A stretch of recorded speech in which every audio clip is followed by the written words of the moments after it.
course, was the band director at our high school. John Doe. Right, Ronald McDonald wanted to name one of the marching shows that I don't know why. Diametrically Opposed. Yeah, don't know why. It does kind of sound like musical. Like you just said, like, yeah, we've got some like diametrics and like, oh, this in this chord progression and the use of diametrics. Diametrically opposed. Diametrically opposed. Right. Yeah, I guess it kind of makes sense. It doesn't make sense. I mean, it did for John Doe. He was Ronald McDonald. I love that. He was a great teacher. And by the great teacher, I mean he would pop on History of Rock and Roll, and then we would all just hang out. Right. That was my favorite class. That was the entire music class. theory. And then every once in a while, I'd be like, "Do you guys want to learn some music theory?" And we'd be like, Nah, not really. Not really. Oh, he would teach it every once in a while. Then we watched Amadeus, and he was like, and it got to the part where like that girl shows off her tits, and he was like, "Oh, I probably should have fast forwarded through that." And then just went back to figuring out whatever the marching band stuff would be. I love that guy. How I wanted to start the podcast was we spent the past half an hour looking for the pop filter for his mic, and we were starting to lose. You were really starting to lose. Because I just couldn't fathom it. Like we had it 2 seconds ago. We're like, no, you know what? All the recording stuff's downstairs. Let's move downstairs, and we did. And within like that 30-second progression, the pop filter was missing. It just out of nowhere. I don't know where the fuck. And we looked under all the couches, and we were losing it. We were like, where everywhere could this thing be? I mean, I have my dog searching for it. I mean, like, I can't express. Huh, boy? Yeah, I can't express the level of bafflement Tim and I just went through. And I knew, like in the back of my mind, I was like, it's gonna be somewhere really fucking stupid. That's what I was looking at. It's point A and point B, nowhere in between. Really, I was like, it has to be like I couldn't have lost it along the way. Right. And it was on the seat of a chair. On the fucking seat. I don't know how we didn't see. We looked at that seat a million times. Right, and like we reached into it too. Yeah, I don't know, man. I swung it around. I threw it at another one out of frustration, and it was stuck. So now we're tired. Yeah, we were. See, the thing is, we were chill before that. We were like, let's go have a chill podcast. And now I'm just annoyed. And now it's not. Now a chill podcast. Annoyed exhaustion. And now we can just be annoyed the rest of the time, talking about everybody who's being stupid during the coronavirus pandemic. Yes, Tim, would you like to tell us a little bit more about that? What have you heard in the news? I'm going to talk in here. It's going to sound like an AM station. We're on an AM radio, partly funded. Thank you very much for your donations. Funded by Liberal Tears Incorporated. Funded by libtards.com. Dude, it's always like old far right people on Rush Limbaugh on AM. On AM radio. Sean Hannity. Rush Limbaugh told everyone coronavirus was a hoax, Democratic hoax, to stop Trump getting reelected. It is. Well, yeah, but I don't want Rush Limbaugh to be right. Yeah, to Rush Limbaugh. You can't I'm diametrically opposed to Rush Limbaugh. We see each other and we just bounce right. It's like a magnet. Yeah, it's like I wish I could get along with the guy, but every time I see him, he just goes, "I hate Code Red Mountain Dew," and I'm just like, I can't even. Like, how do you rationalize I hate a person like this? Don't even joke. Comes up to you. What the fuck does he sound like? He's got a weird voice. He's like the voice of like, you know what I mean? Yeah, I'm just asking questions that need to be asked. Right. Why is Obama black? Because I'm just asking the questions. This sounds like Ben Shapiro. Like it basically is. I think Ben Shapiro is more of like a watered down Rush Limbaugh. Yeah, Ben Shapiro's got like the what we got here is I'm Ben Shapiro. You know? I'm Ben Shapiro. Dude, I feel he would make a great like science teacher. Dude, the problem with watching Ben Shapiro is like I feel really bad because most of the time I'm like this guy's out of his mind. But then like there are like a couple times where I'm like that kind of made sense. God. And I don't. Well, I mean, he's a lawyer, so like he's not dumb. Not necessarily, but lawyers like especially ones with a platform can find a way to twist the information to suit them. And when it's kind of like when you're reading a book and you're like, I don't know, this guy makes really good points. And it's kind of because there's not someone there to be like, wait. Let's go back a moment. That first bit, your entire foundation of your argument. Well, that's the thing is that I listen to it and I'll say, oh, that makes sense. And then like 20 minutes later, I'll be thinking about it and be like, wait, no, that doesn't make sense. But if you did this, it's hard. It's so hard to try to take in, I'm pretty politically charged as a person. I'd say. I know. You've actually calmed down. I've calmed down a lot. I calmed down a lot after Trump won. I was like, I kind of just like checked out of politics for a couple of years, and then a lot of people did. And then I've come back to it. I don't know. I think I was able to just live a little bit longer and really formulate my beliefs. Right. Instead of being being like a teenager and going like, I fucking know everything about politics. Yes, okay. Right. And trying to have like discussions in high school with other people about politics, but you don't know shit. Especially where we went to high school. Because you haven't lived in the real world just yet. Every fucking conservative person ever. That's where we like grew up in general. I know. I know. I only went to, I think you did as well. Did you go to private elementary school? No. I always went to Catholic schools. That's what I'm saying. Private. Yeah. Private. Okay, private. Sorry, I thought you said public. My bad. All good. I had 2 years of middle school at a public institution, and I think that really helped. Like, I was just like, oh, most people don't get dropped off in BMWs at school. Right. How interesting. Yeah. Not that I did, but like that's just like what I grew up with. Like I was like the poor kid at like the private schools, and then I was like the pretty well off kid at the public schools. So I once after like I don't know, just being surrounded by like you're living in a bubble basically. Like right. all those schools. Exactly. My middle school wasn't exactly rich though. I think the other private schools around here were definitely more like financially better than we were. We were kind of like as I've mentioned, we were like the ghetto middle school of the area.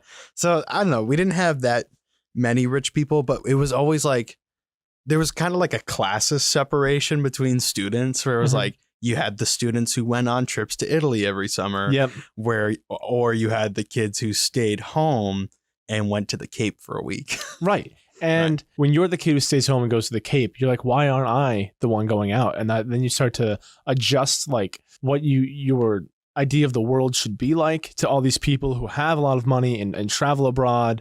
But those people a lot of the time don't really give back to or appreciate that fact either. They always think about, well, I only got to go to Italy. I didn't get to go to, Monaco or something like that. Right. There was like their range of options were like, oh, they didn't like you said, they just didn't appreciate it. It's hard to appreciate, especially when you live in that bubble. Like I traveled a lot as a kid, and I didn't really get to appreciate that until I went to public school, and I was like, oh wow, I've traveled a lot more than the average kid my age has, and like I kind of, I started to see like that other people didn't have the same experiences and opportunities that I had, and I think that's probably why my brother is far more conservative than I am. Right. Because he just lived in that bubble his entire life. He never went to public school. Huh. Yeah. I don't think I didn't. The only places that I traveled as a kid, I was very limited. It was between like this area and then like the Midwest because of family. And that was it. Like if we wanted to go anywhere else, it didn't matter. Like that, it just didn't exist. And my first experience traveling was, I went to Canada in high school, but like, that was like a weekend and I had to do do shit. Like I was working. So it wasn't like a thing that I had to do.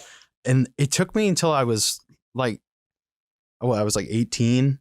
And then I was like, oh, I'm just going to go on a trip on my own. And I just went to Europe on my own. And all of a sudden it was like, I don't know. It felt better because I feel like if I went when I was younger, I wouldn't have appreciated being there and kind of like immersed myself. I would have just been like, oh, my parents would drag me around all these places and whatever. But now it was like, I can appreciate the culture. I can appreciate like that I worked to get here, and kids should have that opportunity. What am I trying to say? You're trying to say you want to open up the possibility of travel to just more people in general? Maybe. Or do you want to just kind of like cultivate the idea of? I think that parents should wait to take their kids places. I think that's what I'm trying to say. Like I was in Universal last month, and there's so many kids that are like, they're not going to remember they're not going to remember shit. And the thing is, they can't appreciate it, and you can't appreciate it because then you have to deal with your kid who just wants like the shit around them. Like I remember I was on a cruise when I was young, like a freaking cruise to a foreign country, and I just got pissed off at my cousin because like he took my seat at dinner. And it's like, right, it's just dumb shit. But it's just for your parents. Like my mom, like she's like, oh, wow, we're going somewhere new, but I still have to deal with my kid complaining about his seat getting taken. It's just like once the kid, you know, like yeah, like you said, you should be more mature, I think. Oh yeah, but I think So I guess cultivate the sense of desire in your child to want to study, not study, but just experience different cultures at a young age. Oh, that was cultivated, but not necessarily. That's not the best way to do that. Isn't necessarily actually bringing them to those places. No, just cultivating them, educating to them propel themselves later in life. Exactly. So we always used to do things like we always watched like art shows and documentaries and like travel shows and stuff. Rick Steves. Yeah, I'm a huge Rick Steves guy. I have the whole set on DVD. It's just all those things when you're younger and you kind of just like. Then as you get older, you gain this more sense of like, all right, I really want to get out there at some point, especially having to save up to that point to like be able to go out on my own for a while kind of like made me appreciate it even more because I was like, oh, this is my money now. Now I'm really like, this is all me. And you really feel like you're living your life. Right. Really. You're all like, of a sudden, wow, like, I became an adult. I have control over everything that's about to happen. Right. That's kind of how I felt when I was in Germany. So I traveled to a lot of places that I couldn't really get other people to want to go with me because I had such a weird schedule compared to everyone else that I was free most of the time that they weren't. Like when I went to Berlin, I went like during the middle of the week when everyone else had classes. Right. And it was awesome. And it was really interesting, but I did feel like I was just completely alone in like this like foreign country. I didn't feel like that back in Volendar, which was like literally the middle of nowhere in a foreign country. But because I knew like people around me, it kind of just felt like surrounded by other students and like the school that you're like going to. So you're kind of acclimated, even if it's not normal to you, it's still a familiar area. It's a school. There are people. Setting, right. I know. Like I talk to them. I go to class. Blah blah blah. When I was in Berlin, though, like my Berlin experience especially stood out. I just like it was really a really lonely experience. I'm really thankful for it. But it was a very, very like lonely experience. I went to all the museums by myself. I walked like 13 miles the first day. Dude. And it was really nice. I enjoyed it. I think I spent more time looking at art than I normally would have because I was like, what else am I going to do? But I also like would have loved to like go out for dinner at the end of the day with like friends or something. And instead I just got like tacos, went back to the hotel room and watched the Patriots. Right. No, I get that. So I was 2 weeks. I had 1 week in France and 1 week in England. And the week in France, I was alone until the end of the week where I would meet up with my sister later on. But like that entire week, the beginning of the week was great. And it was like, oh, I'm free. I'm doing whatever I want. And I did like all these things that kind of like you said, you kind of just felt like this is like way different than anything else. Like the small town that Van Gogh was in. I'd be in there and I'd have conversations with people, but I'd have them in French in my very broken, really shitty French. But they'd help me out and stuff. And it was like, I don't know. I felt like I could immerse myself because I was alone and I didn't have to worry about somebody judging me that I knew. Like I'm walking around with like a friend. They're like, dude, you sound like a fucking idiot trying to speak French. What's wrong with you? But no, by the end of that week, I definitely was like, I need to see somebody that I know or I might lose my mind. Right. Because you're just like, I want to have a conversation that's kind of just like off the cuff. Like it's just nothing. Right. And instead of just having to think about every word I'm using, I didn't speak a lot of, I didn't instigate conversations in German as much when I was in a group because there were a lot of kids there who already just like, who just knew it a lot better than I did. And so it would like, just what's the point? Yeah. Right? But again, they make fun of you and that feels like shit. But there was this one girl who was just really eccentric, kind of too much at times. But we were on a train once and she was like, hey, come sit over here. And I was like, I don't know, there's an open spot right here. Why do you want to go sit next to this old German couple? And she's like, well, I hate sitting in the opposite direction on trains. Oh, me too. And I was like, fine, okay. Makes me want to throw and up. she was like, hey, you should try to have a conversation with these people in German. And you're like, no. And I was like, And then they were like, "Oh, sprechen Sie Deutsch?" And so I had like a basic conversation with them about like what we were doing there and stuff, and it just like pumped me up. It was like the first like really good conversation I had there, and it kind of like it was the one that like took away my nerves from speaking German when I got over there. It was a nice experience, dude. I get that. Like my first conversation was the World Cup was happening when I was there, and I think who was France playing? It was like the semifinals or whatever. So what was the big games? Do you remember 2018? Yeah. Yes. It was France made it really far. France against like Japan, I think, was one of the games. Yeah, that was. And then there was England. You were in England when England won. Right. Oh, they didn't win the whole thing, but they beat. But they won. Yeah, they won. I can't remember, but my brother and I watched the game, and it was like the one that went to the shootout in the end. Right. That was a great game. Yeah, but that was the first time I had a conversation because it was like my first or second. I think it was my second day, and I had to go to the grocery store to pick up some stuff. And the guys behind the counter, it was like really small because the grocery stores over there are not big. No, they're not. It's not like our supermarkets. It's like here's 2 aisles, and if you don't find anything, fuck you. Yeah, try another store. Right. So I went in there, and there's like this. Were you in England at this time or France? Okay. So there's this counter, and then there's just 3 guys just fucking like huddled over like this tiny ass TV. And I go up and I buy my stuff, and they're like, "You want to watch?" I was like, "What, really?" He's like, "Yeah, come on." So we're fucking in there, and the whole like the neighborhood's like exploding every time there's a call. Oh my god, it was just I could feel the rush right now. But that was like the first. Wait, like did France win that year? Yes. Well, no, did they win the whole thing? I don't know if they won. No, it was the whole thing. Who won that year? All right. Well, let's remember to look about 2018. But yeah, that's like you said, the first conversation that kind of like you get over that hump of like conversing with people, and then you're like, this is just like, everyone's just the same. Like we're all just fucking assholes. We're all we're all just fucking assholes, and just big buttholes everywhere, sticking our dicks on. I wonder how different the world would be if that was the case. If we were all just fucking assholes. I mean, yeah, kind of. I just mean like the idea, like just what if everyone was just like exposing themselves all this, like, well, it's kind of odd that we have like clothes. Yeah, you know what I mean. It's because of Adam and Eve. Okay, it's right. If we go back 6,000 years ago, okay, it's because of Adam and Eve. It's just interesting that something so like conventional, like clothing, like just a necessity to be warm, became like sexual. Like, there's really like, is there any reason to really sexualize like breasts, or is it just that they're not shown to you, so you desire to see them, and it's kind of like access? Dude, I don't know. They're just hot. But why? That's all I could fucking they're say. Just like, I don't know why. Just growth. Like, I don't know how to and it's funny because it's not the breast itself. It's the nipple. It is, right? It's the nipple. Because you can fucking hide that shit and you still be like, damn it, man. You can put it on TV. Right. As long as you put it on TV. They have like the little tassels or whatever that you can put on. Yeah. It's a nipple, dude. I can pull down my shirt and look at one right now. Yeah, but mine's all hairy. But why are men's not sexualized? And why are women allowed? That's what people are asking. And I don't. That's what people are asking. They are asking. Yeah, that's right. I love the way you said that. And that's what people are asking. It sounds like a fucking talk show. And that's what the people are asking out there. You know, I'm Rush Limbaugh. I'm asking the real questions. I'm asking the real questions. How come men can show their nipples, but women can't? But that's why there's like 2 sides. There's like the free the nipple movement, but also the clothe the male. That's not the name. It doesn't have a name, but it's like there are certain countries that you can't show shirtless men.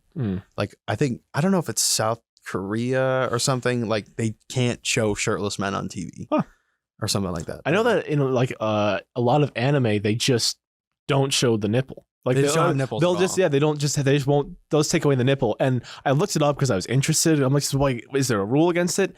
Apparently, they're just like, it's just not necessary. A lot of the time, it's not because it's not a sexual. It's not a sexual scene. And I guess they just don't want to waste time just drawing a nipple. It's right, like, you get it. Like, it's the human body.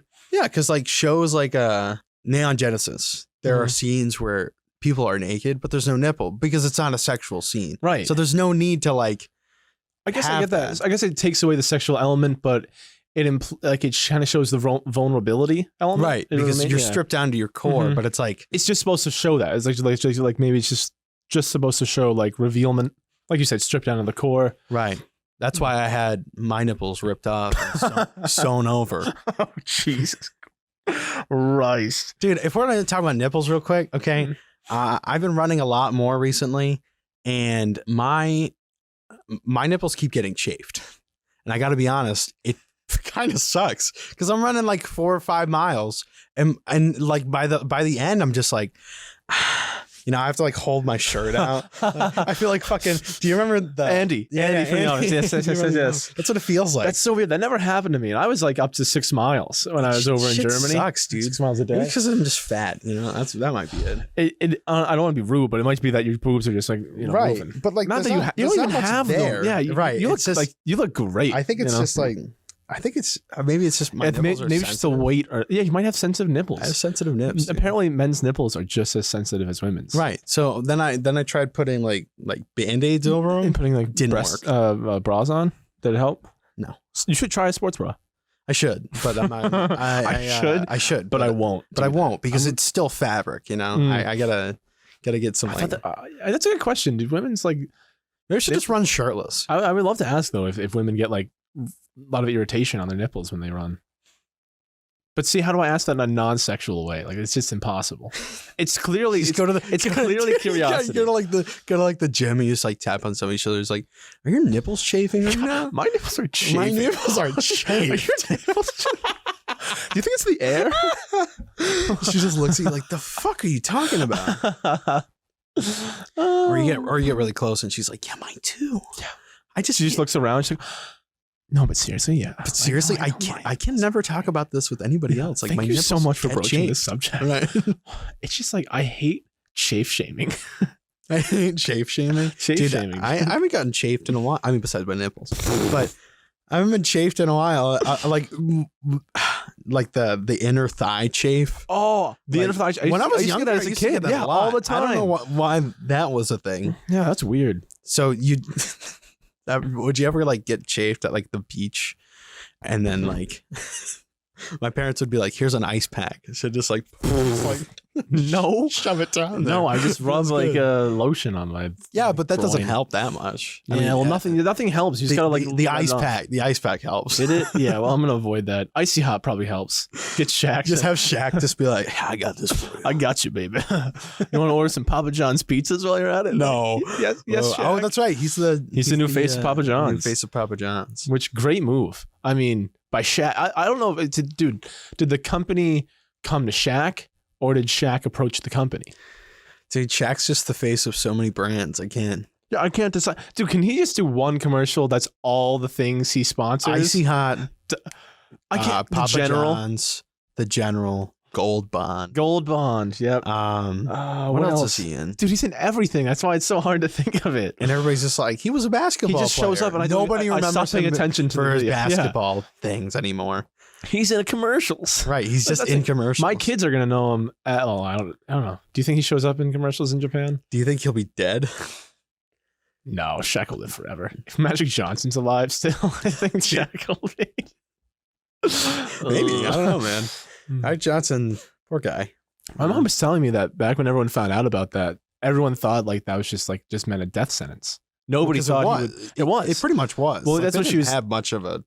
Because we were, clearly I was asking her about the AIDS pandemic because she had lived through it, and that was the last really serious one, technically H1N1, but the one that really shocked the world was AIDS. Right. Which AIDS was originally called GRIDS, gay-related immunodeficiency syndrome. Yeah, I'm glad they changed that. Yeah, well, I mean, it just shows you that even now with Trump doing the China virus stuff, yeah, but that wouldn't have lasted anyways. We're too far ahead now. Where somebody making a comment like that would have been. I don't know. It wouldn't it doesn't have any merit anymore. I mean, not like GRIDS had any merit either, but I just society. I don't know. It lasted for a while. Warning: the boys are about to start talking about politics. So if you want to skip any bullshit that we talk about, skip to this time code now. Take it away, Microsoft Sam. 3130. People, that's the thing. His base, they're the embodiment of what is the worst about America. The misogyny, the xenophobia, the Islamophobia, the homophobia.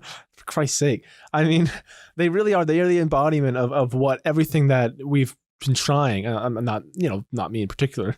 I mean, I believe in it, but I mean, like, what we've been trying since like the civil rights movement to get rid of. They're just like trying to bring equality to all people, and like we were only able to pass gay rights and gay marriage. What, 2012? Something like that. 2012. Yeah, that sounds about right. And now, like, all these people, there's just, I don't know. Maybe my professor said that he thought my professor was clearly he was very Republican. Yeah. But he said that he didn't like the way that like gay marriage was like pushed down everyone's throat through, because it wasn't actually like the law passed. It was just like the Supreme Court said it was unconstitutional. Right. It said it was fine, and he said that it was like forced on everyone's throats, and I never really understood that. Because I'm like, well, it's not like somebody's knocking on your door and being like, "You're marrying this dude now." hey, this is my buddy Greg. You guys are getting married. You have to marry this man. It's that's what I never understood. They're like, people are like,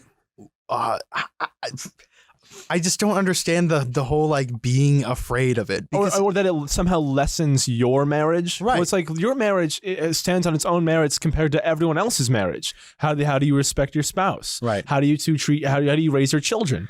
It doesn't just because someone else is gay somehow affect your marriage, and the bad things about your marriage don't affect the other people's marriages. Right. I remember when I was a teenager, this was like a little while after I stopped doing like the church thing, and like, the whole religion, like, because I realized that being religious, like at least in the religion that we were in, was like, this isn't for me, right. whatever, it's that kind of thing. It's not for me. But I remember my mom asking me, she's like, like what was wrong? Like what are kind of things? And I brought up a bunch of topics, but like gay marriage was one of them. I was like, why, if we believe in like love between people, why are we like suppressing people's love for each other? Like, what's the deal with that? And she's like, I honestly have no idea. And it's like, and your mom's a very, very she's a very religious person. Yeah. Right. And it's like, so like, if she doesn't understand, it's like, why are we doing this? Yeah.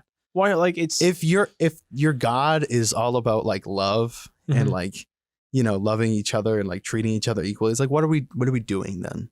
Why is this a rule that you guys have? One of the things they talk about in the religion we grew up in was that we're all made in the image of God. Right. And since God is clearly not, and since God is clearly not, flesh, unless you're really referring to Jesus, but we're really talking about more like the God the Father, the creator. If we are made in his image and he is neither male nor female, how does that manifest within us? Right. Because then in that case we have to be somewhat like spirits, right? Because we have a soul, and if one soul loves another soul and treats that soul properly, I don't see what's wrong with that. What's wrong with that kind of love? Well, it doesn't create babies, and it's not traditional. And it's like, well, just because you've done one thing for so long doesn't mean that thing has to maintain, or that it's it's not allowed to change. It's a pretty deep topic that I don't understand still. And we've gotten pretty fucking deep so far. We're like, I think this is what happens when the kid isn't here to drag us down to his vulgar, cruel world that he lives in of memes and Diet Pepsi. Jokes. All right. Right. Yeah. He just like Kyle is the embodiment of Mentos and Diet Coke. Yeah, no, I get that. Yeah, right. Sure. That's just like, it's not even like a ha ha ha. It's just like, that makes sense. The embodiment, right?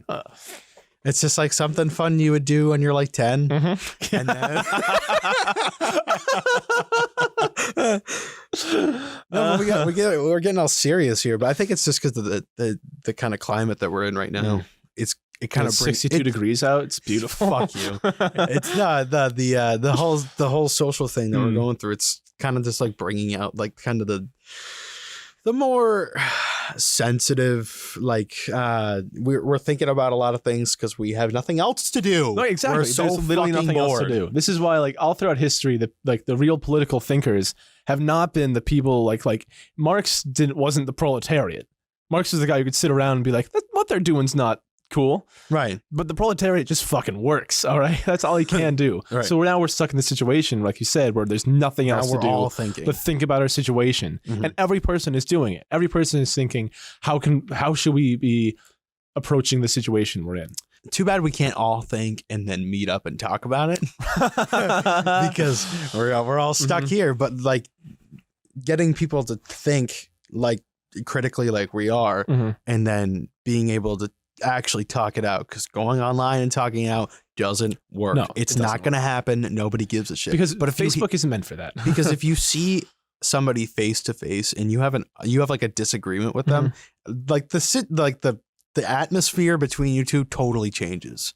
It's all of a sudden like you're not gonna immediately attack back. You're gonna be like, all right, well, I'm gonna listen to them. Let me try a little mad, right? Let me try to understand where they're coming from.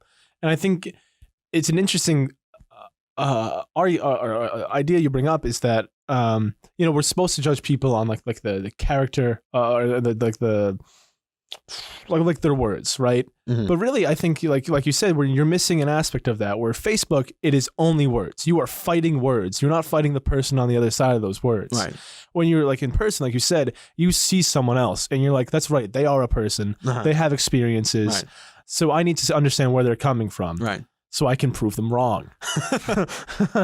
That's why we should have the Greek, whatever the fuck. The Socratic dialogue? Yeah, let's just do that. Dude, I every love day. that in school. I loved arguing with people. I love just beating the shit out of somebody in an with my argument. fucking words. Yeah, my mom always was like, you should be a lawyer when you grow up. And I was like, no, I shouldn't. Like, but you love to argue. I'm like, everyone loves to argue. Everybody Who doesn't loves love to argue. What are you talking The about? Japanese people don't love to argue. That's right. It was very respectful. We're very indifferent. Oh, I gotta get comfortable. Dude, I've been farting a lot lately. Really? Yeah, I think it's just because of all the protein I'm eating. That'll do it. It's Mushroom will do it's it, too. disgusting. Like at some points, I'm like, is there something wrong with me? But Silent or were we like talking like dude, mock? both. Really? Just talking both. Like I'll just be like, it's just all around. right, all around the entire spectrum of farts. right. And I'm laying in bed and I'm just like all of a sudden I'll just feel like a, and you're like, and then you like sit there and you're like, man. And then like you lift up the sheet to get to out, air it out, and the smell just fucking wafts across the room. Yeah, I have to air out my room a lot of times. Yeah, God designed us that way. God designed us to fart. I mean, that's just amazing. I mean, it's amazing that we've evolved evolutionarily. Evolutionarily. Wait, why would I say evolved evolutionarily? It's amazing we've evolved to. I love how I corrected you, but we didn't get to the base of what was wrong. It's amazing we've evolved to have the capability to fart. Like that's just so funny to me. Like that was just like we can all right. we can process like colors with our eyes, and like we have these imaginations, but we also have to release gas. We have some exhaust. There's like ups and downs. It's you get the good, but you also get the bad.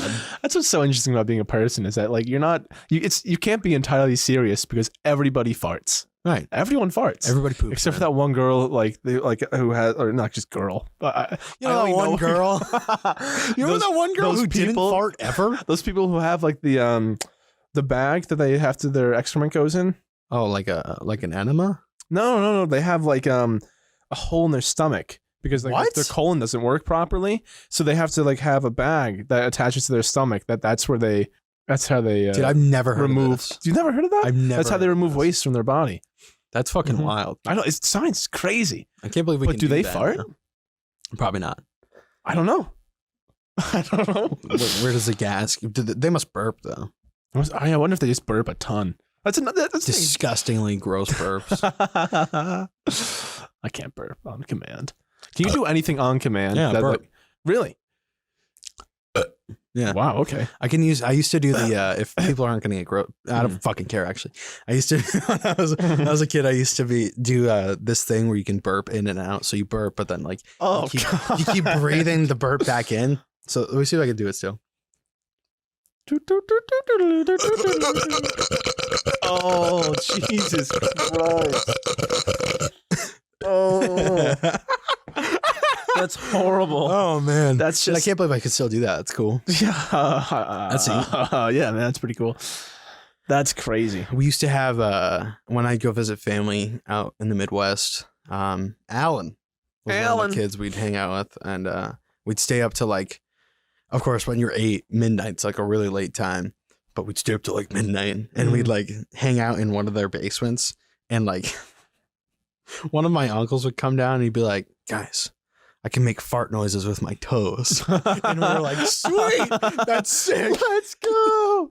And so we do shit like that, like all night. Be like, man. who can make the best arm fart noises? Who can say their ABCs with burps? Alan could do that. He's quite talented. Clearly. His Snapchat stories they're getting ridiculous. You should add them. It's gotten I think I will now. It's gotten to the point where it's like he'll be standing in like a shower and he'll be like, here's a challenge. Like it'll be like those stupid meme challenges, but he like takes it to another level. So he'll stand in the shower and then he'll take a glass of water and then drink it, but not open his mouth. So it just dumps all over himself. I'm like, what the fuck are you doing, kid? Is this what quarantine has brought you to do? He's like, Tim, I'm so bored. So bored. He's like, I should have known. Like now, like 2 months ago, like I should have known that was a cry for help. Right. I find Alan, I miss you. Why did you shoot yourself into space with bottle rockets? He has like a crack addiction. Tim, I have to get views. It's the only way I can get my crack. Right, dude. They charge me for views. Dude, I have to get views.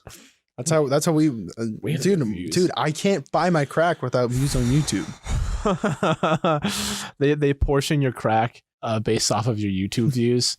Like, well, that one video got 14 views. All right, here you go. Here's one crack rock. All right, Tim. So when are we playing Viva Pinata? We're never playing Viva Pinata. Dude, why do I remember that game so vaguely? Do you have to like find eggs or something? That's one of the challenges. That's one of the challenges. Yeah. Just one? Yeah, I thought that's how you make. Oh, maybe pinatas, that's how you like make. Right? I don't fucking know. Dude, I haven't played a game in forever. Sounds like we should break it out. No, we shouldn't. That's one of those games that's one of those games that I pair. You ever like pair two things together in your mind, but they're not related at all? Yeah. So that game and the Doritos Crash Course.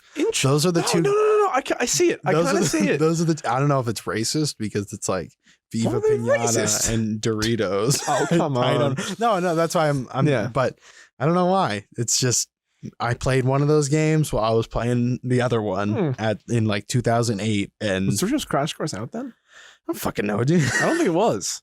No, the Doritos Crash Course. Because that was like middle school. That was a big thing in middle school. Yeah, but that was like 2008. Is that when I was in middle school? No, I would have been 10. Yeah, 5th grade. No, you're old. Mm-hmm. Right. I was not old. Doritos Crash Course came out in 2010. I see. You're right. Okay, you got me. But it didn't pick up speed until like didn't pick up a couple years later. Didn't really pick up speed in the North Attleboro community. It didn't get out of the underground for like a couple years, you know? It was really a big indie game at first. People don't know that. People don't know but that. Doritos Crash Course was an indie game, you know? All right, I want to talk about furries real quick. Because this is a conversation I knew I'd have to have one day. Right. Well, this is interesting. Well, this isn't interesting, but I want to talk about I wake up to a text from my sister this morning. Let me see if I can get all the way back to it real quick. So I wake up to a text from my sister and she tells me, I'm a furry, Tim. No, that's not it. But we start talking about like movies that we watched when we were kids. And so she says that she's been on this weird kid movie binge that happens because, you know, quarantine. And she goes, do you remember the cartoon? It was one of my weird childhood anthropomorphic cartoon crushes. So there's that. And I was like, yeah. And I said, that's okay, man. I mean, I had mine too. And so like, did you? Yeah, girlfriend from a Goofy movie. That's dude. You know what? What even is going on? Girlfriend from a Goofy movie. I know. Dude. She had like a mole, and I was like, ooh, she's like real. Her, Lola Bunny from Space Jam. This is a weird one. I'm gonna be honest. But do you remember the 1973 Robin Hood from Disney where they're foxes? I love that movie. Dude, Marion or whatever her name is. I had a huge crush on her, but I think it was more like a motherly thing. I don't know what that means. No. That's something you're gonna have to unpack with your therapist. I don't think but I think it's more like I didn't have a crush on her, but I you just saw like her you just thought she was a really interesting person. Yeah, I think I saw her more as like a mother, like so you kind of just wanted her to be around, I guess. Right? Exactly. Right. And then like Robin Hood was hot too. I'm trying to think if I had any. But it's weird. We were like bred. We were like bred to be furries. So many fucking movies. So yeah, how can you blame the furry movement? I can't. I really can't because we were bred. Like ever since like the 70s, they were just like they were just like Care Bears. Just like all the Disney movies. I had a Care Bear. All the Disney movies. Because what's more adorable than animals? Right. And then you got to make animals tits for some reason. I don't know why. and then Zootopia came out. And then it really sparked the furry movement. I just found that interesting. It was like a weird thing to kind of wake up to and make like think about like, oh wow, we were kind of bred to be we were bred by Disney to think about animals in this weird sexual way. Have you ever seen Entourage? I know I've heard. Do you understand like the basis of it at all? No, can you explain? What is it? This one. It's basically like it's following this like rising movie star's career in Hollywood, and it's produced by our favorite Bostonian, Mark Wahlberg. Oh, it's Mark Wahlberg. How's it going? Show. How's it going? But it's apparently loosely based on his experience in Hollywood. Yeah. Loosely based. But it's really. Does it have a scene where a guy punches out a Vietnamese man's eye? No. Ah, fuck. All right, then it's not based on him. Well, I mean, that could have happened back in New Jersey, where they're originally from. All right. But anyway, there's a scene where the movie star's brother is just trying to get laid, and they're like, he finally like his friend gets like, I think his friend gets like, oh sweet, I met this chick and we're gonna bang, and then he finds out she's a furry, and he's like, I can't do it. I don't want to dress up in a costume. And then the brother's like, I don't give a fuck. And so he puts on like this bunny costume and just cuts to him like doggy style with another bunny. Dude. It's so funny. Wow. Yeah. Weird show. Such a bro show. Such a Chad show. Yeah. Real Chad show. Because it's all about like banging women in Hollywood and like trying to rise to the top. There's a lot of, that was like, what was that? It was mid-2000s. That makes sense. That makes sense. There was a lot of those. Yeah, there sure was. You know what? I'm gonna say something right now. I think The Office is overrated. It's really an okay show. Look. There are episodes that I think I liked it a amazing. Lot, yeah. But it's maybe it's I don't know. It might just be the contrarian in me, just getting sick of everyone talking about it all the time. Right. That I'm just like, you know what? I can't like this anymore. Which is, not right necessarily, but it's I can't change the way I feel. I'm just an asshole. No, I get it. It's not a great. I mean, it's a good show. I just have to mention one thing while we're here. Yeah. Fucking Tom Brady left the Patriots. Right. It's bullshit. Yeah, Tim and I are Patriot fans. It's been getting. There's so many things that I want to talk about, but like I don't want to dive into these topics this week. Mm-hmm. We'll put that on the back burner. We could. Yeah, we could do another podcast. Yeah, we could backlog them. That's not a bad idea. Because I got so many topics I'm just bursting to talk about. Well, yeah. All right. So let's just call it here. We'll just end it here. Yeah. And now you guys stay safe out there. Wash your hands. Don't have coronavirus parties like these fucking idiots in Kentucky. Coronavirus parties. I mean, you know what? Do what you want. Dude, we were walking, what was it, last week? We were walking around my neighborhood and these fucking people were just like doing like beer pong. There were like 20 people just hanging out. It's like, what are you doing? Social distancing at its best. God, nice do you really need to drink beer that badly? I do. And I need to get drunk with many people around me. Okay? I need to get hammered with more than 10 people around me. Or else I'm not living my best life. Do you fucking understand that? This is the life God gave me. Don't you understand?